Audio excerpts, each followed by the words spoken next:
మా చెల్లెకు 15 ఏళ్ళ పెద్దోడు చిన్నోడు అనేది తప్పన.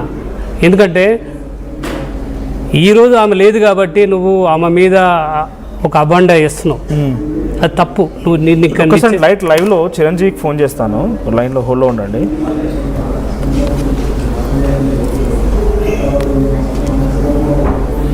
నేను డైరెక్ట్గా చిరంజీవికి ఫోన్ చేస్తున్నా, విజయారెడ్డి అన్న చిరంజీవికి ఫోన్ చేస్తున్నాను. తను ఇప్పుడు ఎందుకు ఎలిగేషన్ చేయాల్సి వస్తుంది? ఆ పిల్లల వయసు ఎంత ఇప్పుడు? బాబు వయసు ఎంత?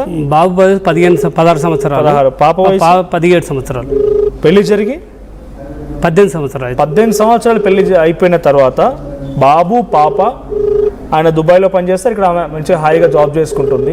ఆస్తిపాస్తులకు డోకాలేదు. కాల్ లిఫ్ట్ చేయట్లేదన్న, మళ్ళీ ట్రై చేస్తాను. ఇఫ్ ఎట్ ఆల్ ఆయన బహుశా చూస్తూనే ఉన్నట్టు చిరంజీవి గారు మీ వర్షన్ వినడం కోసం మాత్రమే కాల్ చేస్తున్నాము. మీ వర్షన్ వింటాను ఒకసారి, నేను మీరు లైవ్లో చూస్తున్నట్టున్నారు, బహుశా చూస్తే ఒకసారి కాల్ అటెండ్ చేయండి, మీ వర్షన్ వింటాను అంతే నేను.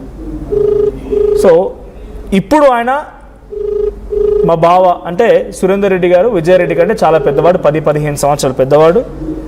7 సంవత్సరాల్లోనే పిల్లలు అయిపోయారు. ఆ తర్వాత వరకట్నం కోసం కూడా వేధించారని చెప్పి ఇప్పుడు చెప్తున్నారు. ఆయన లిఫ్ట్ చేయట్లేదు. సో విజయారెడ్డి మరణానంతరం 3 రోజులకే సంథింగ్ డిస్కస్ వచ్చినప్పుడు బంగారం తీసుకెళ్ళి వేరే దగ్గర, ఇంకో ఆడియో కూడా ఉంది. ఆ బంగారం ఎక్కడ పెట్టారు మీ అత్తగారు తీసుకెళ్ళి? అది బంగారము తీసుకెళ్ళింది వాళ్ళ ఫ్రెండ్ వాళ్ళ కూతురు దగ్గర. ఓకే, మీ అత్తగారు తీసుకెళ్ళి పెట్టారా? లేదు, అదే రోజు వాళ్ళు మా ఇంటికి వచ్చారు. ఎవరు? మేము వాళ్ళ ఫ్రెండ్ కూతురు. ఎప్పుడు వచ్చారు? చనిపోయిన రోజే, బాడీస్ ఉన్న రోజే. వీళ్ళు 3 గంటలు ఏడున్నారు కదా. వాళ్ళకు రియల్గా వాళ్ళని అడిగినప్పుడు వాళ్ళకి రియల్గా తెలియదు, ఈమె ఉన్న మైండ్లో ఉన్న ప్లానింగ్ వాళ్ళకి తెలియదు పాపం. ఓకే, ఇక్కడ ఉంటే సేఫ్ కాదేమో వాళ్ళకి ఇచ్చి దాచిపెట్టమని అనుకున్నది, కానీ రియల్గా ఈమె మైండ్లో ఏం తిరుగుతుందో వాళ్ళకి తెలియదు. వాళ్ళు చాలా బాధపడేది ఏంటంటే, అన్న నాకు తెలియదు అన్న, ఆమె ఉద్దేశం ఏముంది, మైండ్లో ఏముంది, ఏం తిరుగుతుందో. నేను ఒక ఫ్రెండ్ కూతురు కాబట్టి నాకు మా అమ్మతోటి బాగా రిలేషన్ అంటే ఫ్రెండ్గా ఉన్నది కాబట్టి ఈడ గోల్డ్ డబ్బులు ఉన్నాయి కాబట్టి సేఫ్ సైడ్గా పెట్టుమన్నది అనే ఉద్దేశంతో పెట్టాను, కానీ ఆమె మనసులో ఇంత తిరుగుతుందని నాకు తెలియదు అన్న. సార్ ఆడియో కూడా వినిపిస్తాను, మీరు డైరెక్ట్గా ఫోన్ మాట్లాడుతున్నారు కదా, పీసీఆర్ ప్లే చేయండి. సో రేఖా గారు డైరెక్ట్గా అటు విజయారెడ్డి తల్లి వాళ్ళ ఫ్రెండ్ కుమార్తె సురేందర్ రెడ్డి గారు మాట్లాడుకొచ్చారు, ప్లే చేయండి. హలో జీవి, ఎవరు? హలో రేఖా అన్నయ్య, నేనేమ్మా. అన్నయ్య ఎలా ఉన్నారు అన్నయ్య? బాగున్నామా, మీరు ఎలా ఊరుతుంది? బాగున్నా అన్నయ్య. చెప్పనయ్య. చెప్పాలి తల్లి.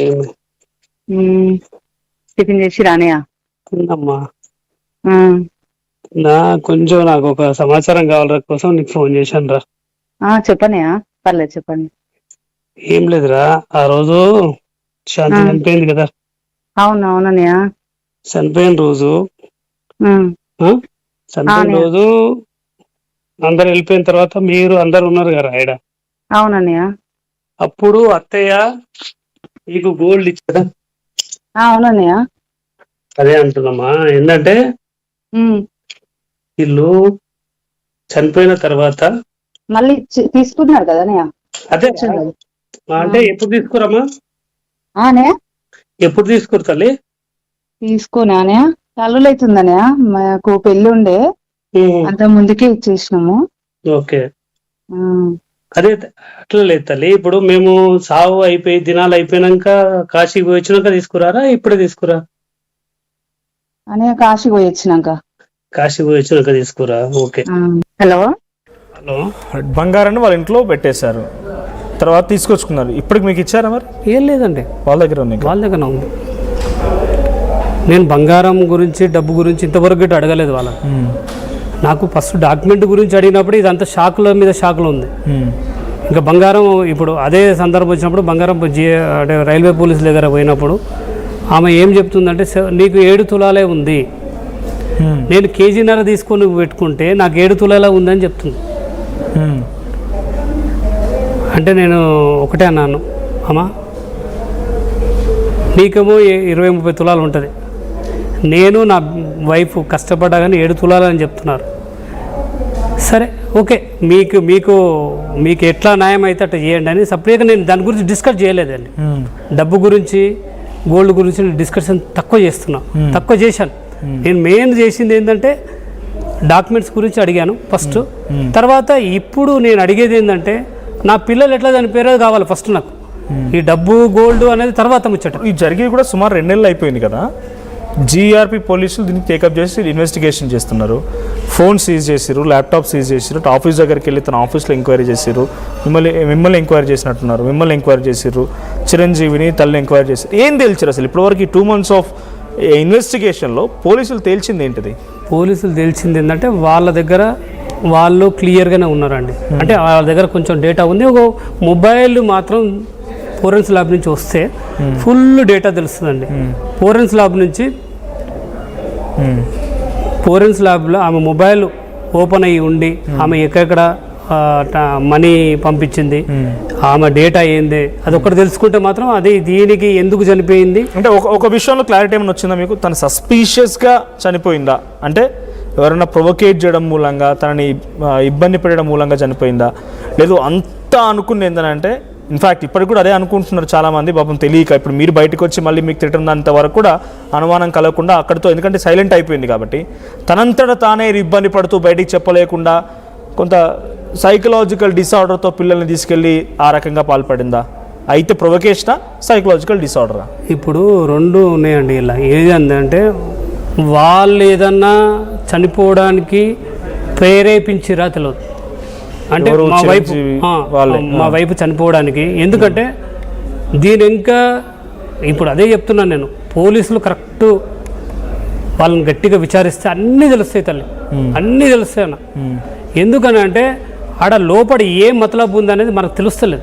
నేను ఎంత ఎంక్వైరీ చేసుకున్నా, నేను సైడ్ చేసినా కానీ వాళ్ళు ఆ చిన్న క్లూ ఇవ్వలేకపోతారు. అంటే వాళ్ళ ముగ్గురు తెలుసు కాబట్టి వాళ్ళు బయటకు తీస్తలేరు. ఇప్పుడు నేను ఈరోజు ప్రశ్నించినప్పుడు నాకు కొత్త ఎలిగేషన్ చేస్తున్నారు.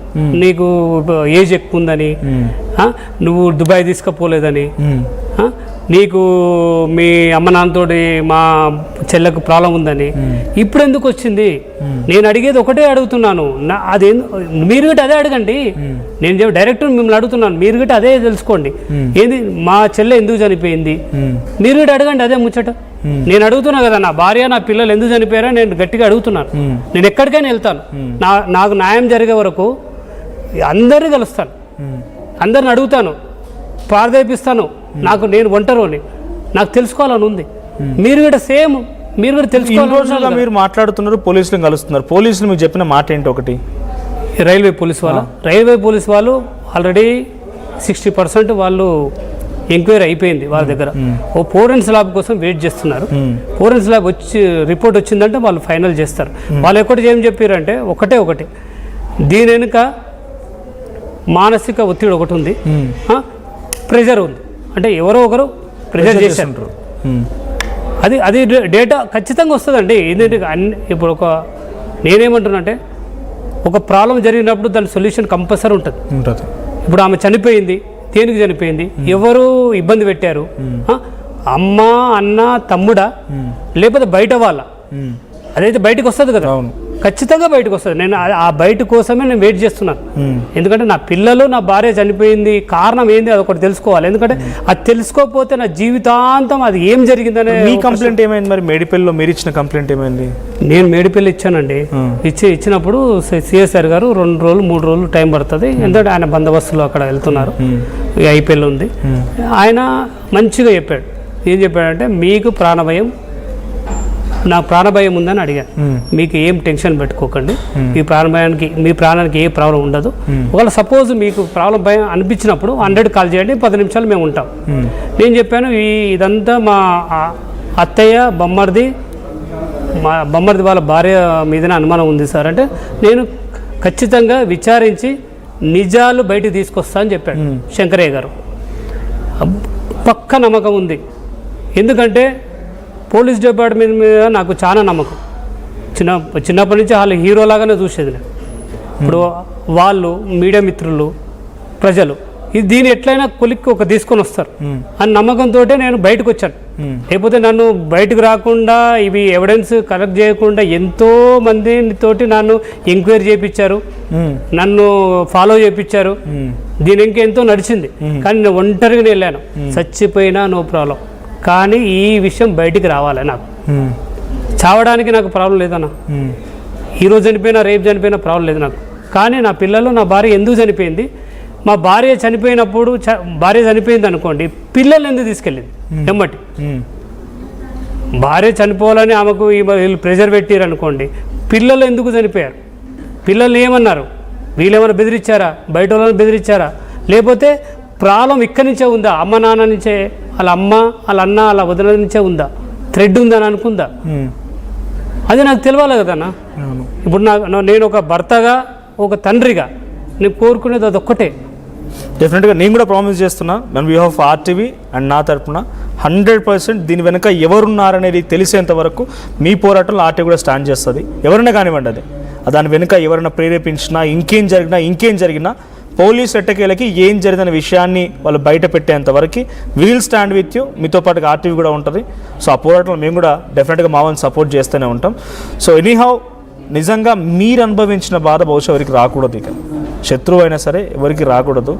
అర్థమైపోతుంది. నేను స్టార్టింగ్ జనవరి 31 రోజున ఇన్సిడెంట్ జరిగిన రోజున మరి అక్కడి నుంచి వచ్చిన తర్వాత చాలాసార్లు ఆర్టీవీలో మీరు లైవ్స్ చెప్పినప్పుడు కానీ, మీరు ఒపీనియన్ షేర్ చేసుకున్నప్పటికీ అప్పటికి అసలు గుర్తుబాటు రాకుండా ఈ పరిస్థితి అర్థమవుతోంది.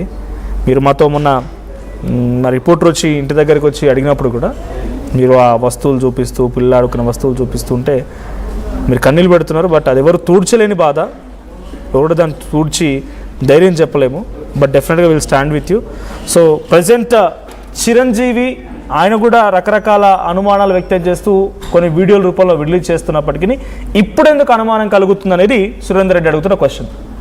ఆయన తెలుసుకోవాల్సింది ఒకటే, నా భార్య పిల్లల మరణానికి కారణం ఏంటి? నా భార్య పిల్లలు ఎలా చనిపోయారు? చేతికి అందించిన పిల్లలు, భార్య మంచిగా ఉద్యోగం చేసుకుంటోంది. ఆయన విజయారెడ్డిని గారిని పెళ్లి చేసుకున్న రోజున తన ఇంటర్మీడియట్ జరుగుతుందంట. స్వయంగా ఆయన అప్పటికి దుబాయ్లో పనిచేస్తున్నారు. అంతకంటే ముందు, పెళ్లి కంటే ముందు దుబాయ్లోనే చేస్తున్నారు. ఆ తర్వాత మళ్ళీ అక్కడికి వెళ్ళారు. తనని బీటెక్ చదివించింది వీరేనా? బీటెక్ చదివించి ఉద్యోగం చేస్తున్నారు. ఇప్పుడు ఆయన కిలోన్నర బంగారం కొన్నారంట. ఇద్దరు కష్టార్జితం చెంగిచెర్లో సొంతగా ఇల్లు కట్టుకున్నారు. ఈరోజు చిరంజీవి చేసేటువంటి రియల్ ఎస్టేట్ వ్యాపారం చెప్పుకుంటున్న ఆ మాటల్లో కూడా వెనుక దిక్కు ఇన్వెస్ట్మెంట్స్ వీళ్ళవే. వీళ్ళు ఇచ్చే డబ్బుతోనే ఆయన వ్యాపారం చేస్తున్నాడు, రియల్ ఎస్టేట్ చేస్తున్నాడు. ఏకంగా అత్త చూడండి ఎంత ప్రేమ ఉన్నా. బేసిక్గా మీకు కూడా తెలుసు, ఇంట్లో అబ్బాయి అమ్మాయి ఉన్నారంటే తల్లి ఎక్కువగా ప్రేమ చూపించేది అమ్మాయి మీదే. కోడలు వస్తుంది, లేకపోతే కొడుకు వేరే దగ్గర ఉంటే అలా కూతురు మీద ప్రేమ చూపిస్తారు. ఆయనైనా పెళ్లి తర్వాత దూరంగా ఉన్నాడేమో కానీ తల్లి మాత్రం 24 గంటల పాటు విజయారెడ్డిని అంటబెట్టుకునే ఉంది. విజయారెడ్డి ప్రతి మూమెంట్ తెలుసు, విజయారెడ్డి ఆలోచనలు తెలుసు, విజయారెడ్డి నడవడిక తెలుసు, మొత్తం తెలుసు ఆవిడకి. కానీ ఈరోజు ఆ తల్లి ఏం చేస్తోందనంటే విజయారెడ్డి మరణం తర్వాత సురేందర్ రెడ్డి గారు వెళ్ళి తన ఆస్తులు ఏవైతే ఉన్నాయో కొనుక్కున్నాయో అది లీగల్ హైర్ తానే అవుతారు కాబట్టి డాక్యుమెంట్స్ ఇవ్వమనంటే 70 లక్షల రూపాయలు అడిగారంట. కారణం ఏంటంటే తెలియదు. థ్రెటన్ చేస్తున్నారని చెప్పి ఆయన రక్షణ కోసం అని చెప్పి పోలీసులు కూడా కంప్లైంట్ ఇచ్చారు. సో ఇంకా ఇది జరుగుతోంది. బట్ విజయారెడ్డి పిల్లల మరణానికి సంబంధించి మాత్రం ఇంకా పోలీసులు ఏది తేల్చలేదు. జీఆర్పీ పోలీసులు దీన్ని ఇన్వెస్టిగేషన్ చేస్తున్నారు. ఇప్పటివరకు ఎటువంటి రెస్పాన్స్ కూడా లేదు. మరి దీన్ని ఎప్పటి వరకు ఇంకా సాగదీస్తారు, దీని విషయంలో ఎటువంటి క్లారిటీ ఇస్తారో చూడాలి. సో ఏదేం జరిగినా డెఫినెట్గా మీరు అండ్ ఐ సపోర్ట్ హిమ్. ఆ విషయాన్ని తేటతెల్లం చేసి పోలీసులు కూడా ఏదో ఒకటి ఏం జరిగిందని చెప్పేంత వరకు ఆయన పోరాటానికి డెఫినెట్గా ఆర్టీవీ కూడా తోడుగా ఉంటుంది. సో ఒకసారి మీ అభిప్రాయం ఏంటో కామెంట్ చేయండి. సో ఒక చిన్న కమర్షియల్ బ్రేక్ ఉంది. I will get back to again. చూస్తుండే ఆర్టీవీ.